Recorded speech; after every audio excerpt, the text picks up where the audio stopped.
ನಮಸ್ಕಾರ. ಕರ್ನಾಟಕ ಎಕ್ಸ್‌ಪ್ರೆಸ್‌ಗೆ ಸ್ವಾಗತ. ನಾನು ರಂಜಿತಾ ರೇವಣ್ಣ. ಡಿಸಿಎಂ ಡಿಕೆ ಶಿವಕುಮಾರ್ ಅವರನ್ನ ಸಿಎಂ ಮಾಡೋ ತನಕ ಆಪ್ತರು ಸೈಲೆಂಟ್ ಆಗುವ ಲಕ್ಷಣಗಳು ಕಾಣ್ತಿಲ್ಲ. ಯಾರೇ ಎಷ್ಟೇ ವಾರ್ನ್ ಮಾಡಿದ್ರು ಡೋಂಟ್ ಕೇರ್ ಅಂತಿದ್ದಾರೆ. ರಾಮನಗರ ಶಾಸಕ ಇಕ್ಬಾಲ್ ಹುಸೇನ್ ಮತ್ತೊಮ್ಮೆ ಈ ಹಿಂದಿನ ಹೇಳಿಕೆಗಳನ್ನೇ ಪುನರುಚ್ಚಾರ ಮಾಡಿದ್ದಾರೆ. ಗುರುಗಳು ಧ್ಯಾನದಿಂದ ಎದ್ದಿಲ್ಲ, ಎದ್ದ ತಕ್ಷಣ ಡೇಟ್ ಹೇಳ್ತಾರೆ.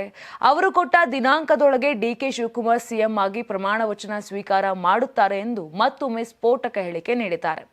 ಬೆಂಗಳೂರು ದಕ್ಷಿಣ ಜಿಲ್ಲೆ ರಾಮನಗರ ತಾಲೂಕಿನ ಬೆಜ್ಜರಹಳ್ಳಿ ಕಟ್ಟೆ ಗ್ರಾಮದಲ್ಲಿ ಮಾಧ್ಯಮದವರೊಂದಿಗೆ ಮಾತನಾಡಿದಂತ ಶಾಸಕ ಇಕ್ಬಾಲ್ ಹುಸೇನ್, ನಾನು ನಿಜವಾಗಿಯೂ ಹೇಳುತ್ತಿದ್ದೇನೆ, ನಾನು ಸುಳ್ಳು ಹೇಳ್ತಿಲ್ಲ. ಗುರುಗಳು ಧ್ಯಾನದಿಂದ ಎದ್ದ ತಕ್ಷಣ ಒಂದು ಡೇಟ್ ಕೊಡ್ತಾರೆ, ಆ ದಿನಾಂಕವೇ ಅಂತಿಮವಾಗಿರುತ್ತದೆ.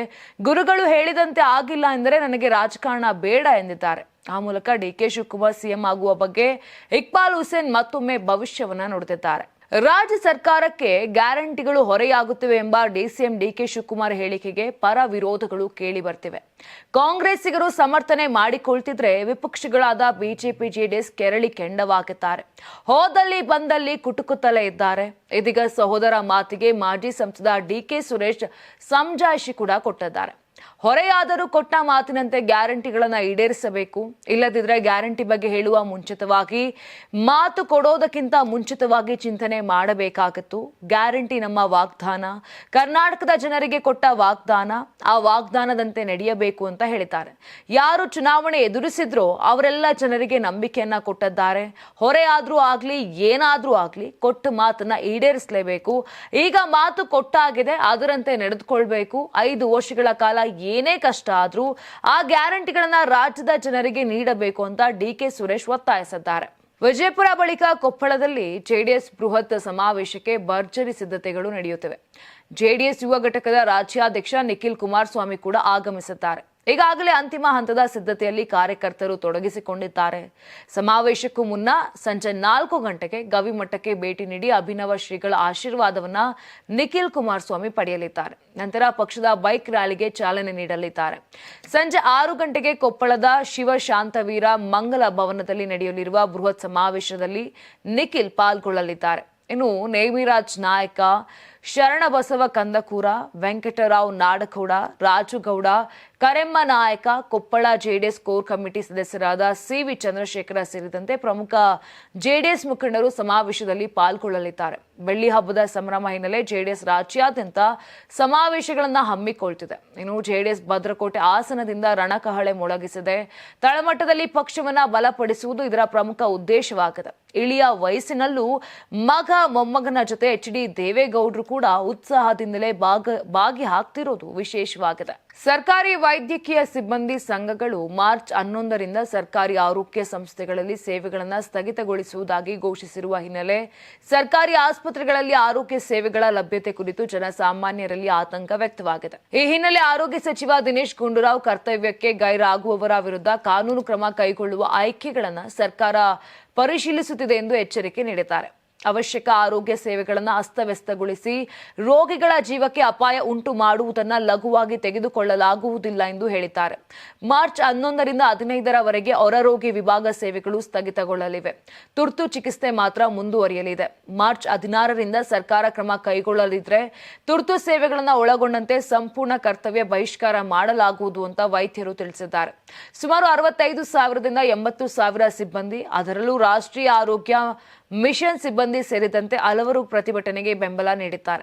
ಸರ್ಕಾರ ನಮ್ಮೆಲ್ಲರ ಮೇಲೂ ಕ್ರಮ ಕೈಗೊಳ್ಳಲಿ, ನಾವು ನಮ್ಮ ನಿರ್ಧಾರದಿಂದ ಹಿಂದೆ ಸರಿಯುವುದಿಲ್ಲ ಎಂದು ಸ್ಪಷ್ಟಪಡಿಸಿದ್ದಾರೆ.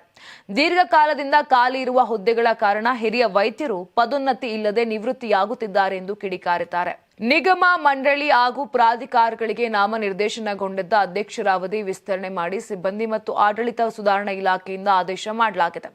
ಈಗಾಗಲೇ ಅವಧಿ ಮುಕ್ತಾಯಗೊಂಡ ಮತ್ತು ಮುಕ್ತಾಯಗೊಳ್ಳಲಿರುವ ಪ್ರಾಧಿಕಾರಿಗಳ ಅಧ್ಯಕ್ಷರುಗಳಿಗೆ ಅನ್ವಯವಾಗಲಿದೆ. ಇನ್ನು ಸರ್ಕಾರದ ವಿವಿಧ ಇಲಾಖೆಗಳ ಅಧೀನದಲ್ಲಿ ಬರುವ ನಿಗಮ, ಮಂಡಳಿ ಹಾಗೂ ಪ್ರಾಧಿಕಾರಿಗಳ ನಾಮನಿರ್ದೇಶನಗೊಂಡ ಅಧ್ಯಕ್ಷರುಗಳ ಮುಕ್ತಾಯಗೊಂಡ ಅಥವಾ ಮುಕ್ತಾಯಗೊಳ್ಳಲಿರುವ ಅವಧಿಯನ್ನ ಮುಂದಿನ ಆದೇಶದವರೆಗೆ ಮುಂದುವರಿಸಲಾಗಿದೆ. ಈ ಆದೇಶದ ಅನ್ವಯ ಆಡಳಿತ ಇಲಾಖೆಗೆ ಸಂಬಂಧಪಟ್ಟಂತೆ ಅಧಿನಿಯಮಗಳಂತೆ ತಕ್ಷಣದಿಂದ ಅಧ್ಯಕ್ಷರು ಕಾರ್ಯನಿರ್ವಹಿಸಲು ಸೂಕ್ತ ಅಧಿಸೂಚನೆ ಹೊರಡಿಸುವಂತೆ ಆಡಳಿತ ಇಲಾಖೆಗಳಿಗೆ ಸೂಚಿಸಲಾಗಿದೆ ಅಂತ ಸಿಬ್ಬಂದಿ ಮತ್ತು ಆಡಳಿತ ಸುಧಾರಣಾ ಇಲಾಖೆ ಉಪ ಕಾರ್ಯದರ್ಶಿ ಅಭಿಜಿನ್ ಬಿ ತಮ್ಮ ಆದೇಶದಲ್ಲಿ ತಿಳಿಸಿದ್ದಾರೆ. ಕೆಲವು ಕಾಡ ಅಭಿವೃದ್ಧಿ ಪ್ರಾಧಿಕಾರ ಹಾಗೂ ಯೋಜನಾ ಪ್ರಾಧಿಕಾರದ ಅಧ್ಯಕ್ಷರ ಅವಧಿಯನ್ನ ಮುಂದುವರೆಸಿ ಆದೇಶ ಹೊರಡಿಸುವಂತೆ ಕೋರಿ ನಿನ್ನೆಯಷ್ಟೇ ಸಿಎಂ ಸಿದ್ದರಾಮಯ್ಯಗೆ ಡಿಸಿಎಂ ಡಿಕೆ ಶಿವಕುಮಾರ್ ಪತ್ರವನ್ನ ಬರೆದಿದ್ರು. ಅದರಂತೆ ವಿವಿಧ ಪ್ರಾಧಿಕಾರದ ಅಧ್ಯಕ್ಷರು ಹಾಗೂ ನಿಗಮ ಮಂಡಳಿಗಳಿಗೆ ಡಿಸಿಸಿ ಅಧ್ಯಕ್ಷರು, ಪದಾಧಿಕಾರಿಗಳು ಹಾಗೂ ಮುಖಂಡರುಗಳನ್ನ 2 ವರ್ಷಗಳ ಅವಧಿಗೆ ಅಥವಾ ಮುಂದಿನ ಆದೇಶದವರೆಗೆ ನೇಮಕ ಮಾಡಲಾಗಿದೆ. ಇನ್ನೂ ಕೆಲವರಿಗೆ ರಾಜ್ಯ ಸಚಿವ ಸ್ಥಾನಮಾನ ನೀಡಿ ಮುಂದಿನ ಆದೇಶದವರೆಗೆ ಅವಧಿ ವಿಸ್ತರಣೆ ಮಾಡಲಾಗಿದೆ. ಇದರಲ್ಲಿ ಕಾಡ ಅಭಿವೃದ್ಧಿ ಪ್ರಾಧಿಕಾರದ ಅಧ್ಯಕ್ಷರುಗಳನ್ನ ಮತ್ತು ಯೋಜನಾ ಅಧ್ಯಕ್ಷರುಗಳನ್ನ ಕೈಬಿಡಲಾಗಿದೆ. ಧಾರವಾಡದಲ್ಲಿ ಖಾಲಿ ಇರುವ ಹುದ್ದೆಗಳ ನೇಮಕ ವಿಚಾರವಾಗಿ ನಡೆದ ಪ್ರತಿಭಟನೆ ಇದೀಗ ಕಾನೂನು ಪ್ರಕರಣಕ್ಕೆ ಕಾರಣವಾಗಿದೆ. ಈ ಪ್ರತಿಭಟನೆಗೆ ನೇತೃತ್ವ ವಹಿಸಿದ್ದ ಕಾಂತಕುಮಾರ್ ಮೇಲೆ 2 ಪ್ರತ್ಯೇಕ ಪ್ರಕರಣಗಳು ದಾಖಲಾಗಿವೆ. ಕಾಂತಕುಮಾರ್ ಅವರು ಅಖಿಲ ಕರ್ನಾಟಕ ವಿದ್ಯಾರ್ಥಿ ಸಂಘಟನೆಯ ಅಧ್ಯಕ್ಷರಾಗಿದ್ದಾರೆ. ಅಲ್ಲದೆ ಕೆಲ ದಿನದ ಹಿಂದೆ ಬಿಜೆಪಿ ಕರೆ ನೀಡಿದ ಪ್ರತಿಭಟನೆಯಲ್ಲಿ ಅವರು ಭಾಗವಹಿಸಿದ್ದರು ಎಂದು ತಿಳಿದು ಬಂದಿದೆ. ಖಾಲಿ ಹುದ್ದೆಗಳ ನೇಮಕಾತಿಗೆ ಬೇಡಿಕೆ ಇಟ್ಟು ಪ್ರತಿಭಟನೆ ನಡೆದಿತ್ತು. ಪ್ರತಿಭಟನೆ ವೇಳೆ ಕೆಲ ಗೊಂದಲಗಳು ಉಂಟಾದವು. ಕಾಂತಕುಮಾರ್ ಅವರು ಪೊಲೀಸರ ಮೇಲೆ ಹಲ್ಲೆ ಮಾಡಿದ್ದಾರೆ ಎಂದು ಆರೋಪಿಸಲಾಗಿದೆ. ಅಲ್ಲದೆ ಅವಾಚ್ಯ ಶಬ್ದಗಳಿಂದ ನಿಂದನೆ ಮಾಡಿದ್ದಾರೆ ಅಂತ ದೂರಿನಲ್ಲಿ ಉಲ್ಲೇಖಿಸಲಾಗಿದೆ. ಈ ಪ್ರಕರಣದಲ್ಲಿ ಓರ್ವ ಎಎಸ್ಐ ಮತ್ತು ಓರ್ವ ಪೇದೆ ಮೇಲೆ ಹಲ್ಲೆ ಮಾಡಲಾಗಿದೆ ಎಂದು ಆರೋಪಿಸಲಾಗಿದೆ. ದ್ಯಾಮನಗೌಡ ಮರಿಗೌಡ್ರ ಎನ್ನುವ ಪೇದೆ ಹಾಗೂ ಉಪನಗರ ಠಾಣೆಯ ಶಿವಾಜಿ ಎನ್ನುವ ಎಎಸ್ಐ ಮೇಲೆ ಹಲ್ಲೆ ನಡೆದಿದೆ ಎಂದು ಹೇಳಲಾಗಿದೆ. ರಸ್ತೆ ಮಾರ್ಗವನ್ನು ಬದಲಾಯಿಸುವ ವಿಷಯದಲ್ಲಿ ವಾಗ್ವಾದ ಉಂಟಾಯಿತು. ಪ್ರತಿಭಟನಾಕಾರರು ಜುಬೇಲಿ ಸರ್ಕಲ್ ಕಡೆ ಮೆರವಣಿಗೆ ಸಾಗಲು ಯತ್ನಿಸಿದಾಗ ಪೊಲೀಸರು ಬ್ಯಾರಿಕೇಡ್ ಅಡ್ಡಗಟ್ಟಿದ್ದರು. ಈ ವೇಳೆ ಪೊಲೀಸರು ಮತ್ತು ವಿದ್ಯಾರ್ಥಿಗಳ ನಡುವೆ ತೀವ್ರ ಘರ್ಷಣೆ ನಡೆದು ಪರಿಸ್ಥಿತಿ ನಿಯಂತ್ರಿಸಲು ಪೊಲೀಸರು ಹಗುರ ಲಾಠಿ ಪ್ರಹಾರ ನಡೆಸಿದರು.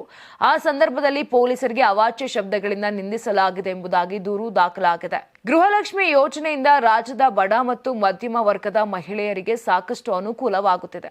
ಈ ಯೋಜನೆಯಿಂದ ಸಿಗುವ ಮಾಸಿಕ 2,000 ರೂಪಾಯಿ ಕೂಡಿಟ್ಟು ಹಲವು ಮಹಿಳೆಯರು ಟಿವಿ, ಫ್ರಿಡ್ಜ್, ವಾಷಿಂಗ್ ಮೆಷಿನ್ ಮತ್ತಿತರ ಗೃಹ ಬಳಕೆ ವಸ್ತುಗಳನ್ನು ಖರೀದಿಸಿರುವುದು ನೋಡಿದ್ದೇವೆ. ಈ ನಡುವೆ ಗ್ರಾಮವೊಂದರ ಮಹಿಳೆಯರು ತಮ್ಮ 1 ತಿಂಗಳ ಗೃಹಲಕ್ಷ್ಮಿ ಹಣ ಸಂಗ್ರಹಿಸಿ ಬರೋಬ್ಬರಿ 17 ಲಕ್ಷ ರೂಪಾಯಿಗಳನ್ನ ದೇವಸ್ಥಾನದ ನಿರ್ಮಾಣಕ್ಕೆ ದೇಣಿಗೆಯಾಗಿ ನೀಡಿರುವುದು ಕಂಡುಬಂದಿದೆ. ಗೃಹಲಕ್ಷ್ಮಿಯರ ಈ ಸತ್ಕಾರ್ಯಕ್ಕೆ ಮಹಿಳಾ ಮತ್ತು ಮಕ್ಕಳ ಅಭಿವೃದ್ಧಿ ಸಚಿವೆ ಲಕ್ಷ್ಮಿ ಹೆಬ್ಬಾಳ್ಕರ್ ಮೆಚ್ಚುಗೆ ವ್ಯಕ್ತಪಡಿಸಿದ್ದಾರೆ.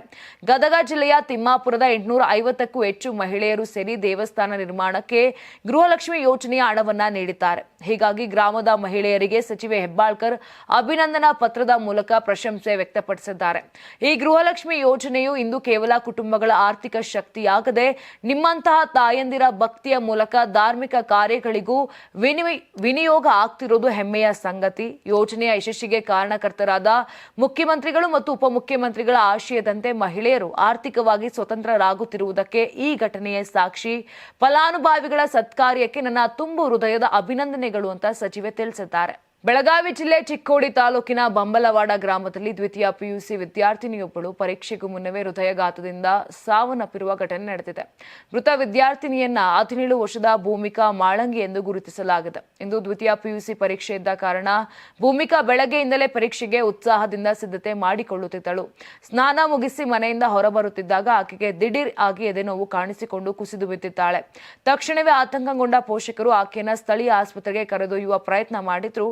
ಆದರೆ ದುರದೃಷ್ಟವಶತ್ ಆಸ್ಪತ್ರೆಗೆ ತಲುಪುವ ಮಾರ್ಗ ಮಧ್ಯೆ ಭೂಮಿಕಾ ಕೊನೆ ಉಸಿರೆಳೆದಿದ್ದಾಳೆ. ಶೈಕ್ಷಣಿಕ ಜೀವನದ ಪ್ರಮುಖ ಪರೀಕ್ಷೆಯನ್ನು ಎದುರಿಸಬೇಕಿದ್ದ ವಿದ್ಯಾರ್ಥಿನಿ ವಿಧಿಯಾಟಕ್ಕೆ ಬಲಿಯಾಗಿ ಜೀವನದ ಪರೀಕ್ಷೆಯನ್ನೇ ಮುಗಿಸಿರುವುದು ಪೋಷಕರ ಹಾಗೂ ಗ್ರಾಮಸ್ಥರ ಎದೆಯನ್ನ ಭಾರವಾಗಿಸಿದೆ. ಪರೀಕ್ಷೆಯ ಒತ್ತಡ ಅಥವಾ ಆರೋಗ್ಯದ ಏರುಪೇರು ಈ ಸಾವಿಗೆ ಕಾರಣವೇ ಎಂಬುದು ಇನ್ನಷ್ಟೇ ತಿಳಿಯಬೇಕಿದೆ. ತುಂಬು ವಯಸ್ಸಿನ ಮಗಳ ಅನಿರೀಕ್ಷಿತ ಸಾವಿನಿಂದ ಬಂಬಲವಾಡ ಗ್ರಾಮದಲ್ಲಿ ಶೋಕಮಯ ವಾತಾವರಣ ನಿರ್ಮಾಣವಾಗಿದ್ದು ಪೋಷಕರ ಆಕ್ರಂದನ ಮುಗಿಲು ಮುಟ್ಟಿದೆ. ಕುಡಿದು ಬಂದು ದಿನನಿತ್ಯ ಗಲಾಟೆ ಮಾಡ್ತಿದ್ದಂತ ತಂದೆಯ ವರ್ತನೆಗೆ ಬೇಸತ್ತು ಹೆತ್ತ ಮಗನೇ ಅಪ್ಪನನ್ನ ಮುಗಿಸಿರುವ ಘೋರ ಘಟನೆ ಗದಗ ಜಿಲ್ಲೆಯ ಲಕ್ಷ್ಮೇಶ್ವರ ತಾಲೂಕಿನ ಗೋವನಾಳ ಗ್ರಾಮದಲ್ಲಿ ನಡೆದಿದೆ. 60 ವರ್ಷದ ಶಂಕರಗೌಡ ದ್ಯಾಮನಗೌಡ್ರ ಮೃತ ದುರ್ದೈವಿ. ಈತನ ಮಗ 23 ವರ್ಷದ ಪ್ರಭು ದ್ಯಾಮನಗೌಡ್ರ ಆರೋಪಿಯಾಗಿದ್ದಾನೆ. ಶಂಕರಗೌಡ ನಿನ್ನೆ ರಾತ್ರಿ ಕಂಠಪೂರ್ತಿ ಕುಡಿದು ಮನೆಗೆ ಬಂದಿದ್ದರು ಎನ್ನಲಾಗಿದೆ. ಈ ವೇಳೆ ಮನೆಯಲ್ಲಿ ಜಗಳ ತೆಗೆದು ಗಲಾಟೆಯನ್ನ ಮಾಡಿದ್ದಾರೆ. ಇದರಿಂದ ತೀವ್ರ ಕೋಪಗೊಂಡ ಮಗ ಪ್ರಭು ತಂದೆಯ ಮೇಲೆ ಹಲ್ಲೆ ನಡೆಸಿದ್ದಾನೆ. ಕೈಯಿಂದಲೇ ತಂದೆಯ ತಲೆ ಹಾಗೂ ಮರ್ಮಾಂಗಕ್ಕೆ ಬಲವಾಗಿ ಹೊಡೆದ ಪರಿಣಾಮ ಶಂಕರಗೌಡ ಸ್ಥಳದಲ್ಲೇ ಮೃತಪಟ್ಟಿದ್ದಾರೆ. ತಂದೆಯನ್ನು ಕೊಲೆ ಮಾಡಿದ ಬಳಿಕ ಆರೋಪಿ ಪ್ರಭು ಲಕ್ಷ್ಮೇಶ್ವರ ಪೊಲೀಸ್ ಠಾಣೆಗೆ ತೆರಳಿ ಶರಣಾಗಿದ್ದಾನೆ. ಇನ್ನು ಪೊಲೀಸರ ಮುಂದೆ ನನ್ನ ತಂದೆ ನಿತ್ಯ ಕುಡಿದು ಬಂದು ಕಾಟವನ್ನ ಕೊಡ್ತಾ ಇದ್ರು, ಸಹಿಸಲಾರದೆ ಹೊಡೆದು ಸಾಯಿಸಿದೆ ಅಂತ ಹೇಳಿ ಹೇಳಿಕೆಯನ್ನ ಕೊಟ್ಟಿದ್ದಾನೆ. ಇನ್ನು ಮೇಲ್ನೋಟಕ್ಕೆ ಕುಡಿದು ಗಲಾಟೆ ಮಾಡಿದೆ ಕೃತ್ಯಕ್ಕೆ ಕಾರಣ ಎಂದು ಆರೋಪಿ ಹೇಳಿದ್ರು. ಇದರ ಹಿಂದೆ ಆಸ್ತಿ ವಿವಾದದ ಶಂಕೆಯೂ ವ್ಯಕ್ತವಾಗಿದೆ. 2 ಎಕರೆ ಜಮೀನು ಹಂಚಿಕೆ ವಿಷಯವಾಗಿ ತಂದೆ ಮತ್ತು ಮಗನ ನಡುವೆ ವೈಮನಸ್ಸು ಇತ್ತು ಎಂದು ತಿಳಿದು ಬಂದಿದೆ. ರಾಜ್ಯದಲ್ಲಿ ಕಳೆದ ಹಲವು ದಿನಗಳಿಂದ ತಾಪಮಾನ ಏರಿಕೆಯಾಗಿದ್ದು, ಕೆಲವು ಪ್ರದೇಶಗಳಲ್ಲಿ ಗುಡುಗು ಸಹಿತ ಮಳೆಯಾಗಿತ್ತು. ಇಂದು ರಾಜ್ಯದ ಬಹುತೇಕ ಜಿಲ್ಲೆಗಳಲ್ಲಿ ಒಣ ಹವೆಯ ವಾತಾವರಣ ಮುಂದುವರಿಯಲಿದೆ ಎಂದು ಹವಾಮಾನ ಇಲಾಖೆ ತಿಳಿಸಿದೆ. ಬೆಂಗಳೂರಿನಲ್ಲಿ ಸಂಜೆಯ ವೇಳೆಗೆ ಮೋಡ ಮುಸುಕಿದ ವಾತಾವರಣ ಇರಬಹುದೆಂದು ಮುನ್ಸೂಚನೆ ನೀಡಲಾಗಿದೆ. ಇನ್ನು ಇಂದಿನಿಂದ ಮುಂದಿನ ಕೆಲ ದಿನಗಳವರೆಗೆ ರಾಜ್ಯದಲ್ಲಿ ಸಾಮಾನ್ಯವಾಗಿ ಶುಷ್ಕ ವಾತಾವರಣವೇ ಇರಲಿದೆ. ದಕ್ಷಿಣ ಒಳನಾಡಿನ ಬಳ್ಳಾರಿ, ಬೆಂಗಳೂರು ಗ್ರಾಮಾಂತರ, ಬೆಂಗಳೂರು ನಗರ, ಚಿಕ್ಕಬಳ್ಳಾಪುರ, ಚಿತ್ರದುರ್ಗ, ದಾವಣಗೆರೆ, ಕೋಲಾರ, ಮಂಡ್ಯ, ರಾಮನಗರ, ಚಿಕ್ಕಮಗಳೂರು, ಶಿವಮೊಗ್ಗ, ಹಾಸನ, ಕೊಡಗು, ಚಾಮರಾಜನಗರ, ಮೈಸೂರು, ತುಮಕೂರು ಹಾಗೂ ವಿಜಯನಗರ ಜಿಲ್ಲೆಗಳಲ್ಲಿ ಒಣ ಹವೆಯ ಸ್ಥಿತಿ ಮುಂದುವರಿಯಲಿದೆ ಎಂದು ಇಲಾಖೆ ತಿಳಿಸಿದೆ.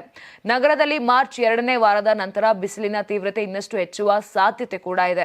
ಈ ಹಿನ್ನೆಲೆ ಆರೋಗ್ಯ ಇಲಾಖೆ ಎಚ್ಚರಿಕೆ ಸೂಚನೆ ನೀಡಿದೆ. ಬೆಳಗ್ಗೆ 11ರಿಂದ ಸಂಜೆ 4ರವರೆಗೆ ಅನಗತ್ಯವಾಗಿ ಹೊರಗಡೆ ಸಂಚರಿಸದಂತೆ ಸಾರ್ವಜನಿಕರಿಗೆ ಸಲಹೆ ನೀಡಲಾಗಿದೆ. ಹೀಟ್ ಸ್ಟ್ರೋಕ್ ಹಾಗೂ ದೇಹದ ನೀರಿನ ಕೊರತೆಯ ಅಪಾಯ ಇರೋದ್ರಿಂದ ವೃದ್ಧರು, ಗರ್ಭಿಣಿಯರು, ಮಕ್ಕಳು ಹಾಗೂ ಹೃದಯ ಸಂಬಂಧಿ ಕಾಯಿಲೆ ಹೊಂದಿರುವವರು ವಿಶೇಷ ಜಾಗ್ರತೆ ವಹಿಸಬೇಕು ಎಂದು ಸೂಚಿಸಲಾಗಿದೆ. ನೋಡಿದ್ರಲ್ಲ, ಇದಿಷ್ಟು ಆಗಿತ್ತು ಇಂದಿನ ರಾಜ್ಯದ ಪ್ರಮುಖ ಸುದ್ದಿಗಳು. ನಾಳೆ ಮತ್ತೆ ಇದೇ ರೀತಿಯಾಗಿ ಕರ್ನಾಟಕ ಎಕ್ಸ್‌ಪ್ರೆಸ್ ನಲ್ಲಿ ಭೇಟಿಯಾಗೋಣ. ನೋಡ್ತಾ ಇರಿ ಕರ್ನಾಟಕ ಟಿವಿದು ಕನ್ನಡಿಗರ ಧ್ವನಿ. ನಾನು ನಿಮ್ಮ Ranjith Revanna. Karnataka TV leader awards 2025 best MLA nomination Karavali ಮತ್ತು ಮಧ್ಯ ಕರ್ನಾಟಕ. ಟಿ ರಘುಮೂರ್ತಿ ಚಳ್ಳಕೆರೆ ಕ್ಷೇತ್ರ, ಚಂದ್ರಪ್ಪ ಹೊಳಲ್ಕೆರೆ ಕ್ಷೇತ್ರ, ಹರೀಶ್ ಪೂಂಜಾ ಬೆಳ್ತಂಗಡಿ ಕ್ಷೇತ್ರ, ಅಶೋಕ್ ರೈ ಪುತ್ತೂರು ಕ್ಷೇತ್ರ, ಗುರುರಾಜ್ ಗಂಟಿಹೋಳಿ ಬೈಂದೂರು ಕ್ಷೇತ್ರ, ಕೆಎಸ್ ಆನಂದ್ ಕಡೂರು ಕ್ಷೇತ್ರ, ಎಚ್ಡಿ ತಮ್ಮಯ್ಯ ಚಿಕ್ಕಮಗಳೂರು ಕ್ಷೇತ್ರ, ಯಶಪಾಲ್ ಸುವರ್ಣ ಉಡುಪಿ ಕ್ಷೇತ್ರ, ಬೇಳೂರು ಗೋಪಾಲಕೃಷ್ಣ ಸಾಗರ ಕ್ಷೇತ್ರ, ಚನ್ನಬಸಪ್ಪ ಚನ್ನಿ ಶಿವಮೊಗ್ಗ ನಗರ ಕ್ಷೇತ್ರ, ಬಸವರಾಜು ಶಿವಗಂಗಾ ಚನ್ನಗಿರಿ ಕ್ಷೇತ್ರ, ಸತೀಶ್ ಸೈಲ್ ಕಾರವಾರ ಕ್ಷೇತ್ರ. ಕರ್ನಾಟಕ ಟಿವಿ ವಾಟ್ಸ್ಆಪ್ ಚಾನೆಲ್ ಮೂಲಕ ವೋಟ್ ಮಾಡಿ ಹಾಗೂ ಇವರಲ್ಲಿ ಬೆಸ್ಟ್ ಎಂಎಲ್ಎ ಯಾರು ಕಮೆಂಟ್ ಮಾಡಿ. ನೀವು ಸಣ್ಣ ಆಗ್ಬೇಕಲ್ವಾ? ಅದು ಒಂದು ಉತ್ತಮ ಆಹಾರದಿಂದ ಸಣ್ಣ ಆಗ್ಬೇಕಲ್ವಾ? ಪ್ರತಿದಿನ ನಮ್ಮ ಜೀನಿ ಸ್ಲಿಮ್ ನ ಯೂಸ್ ಮಾಡಿ ಯಾವುದೇ ಸೈಡ್ ಎಫೆಕ್ಟ್ ಇಲ್ದಂಗೆ ನೀವು ಸಣ್ಣ ಆಗ್ತೀರಾ.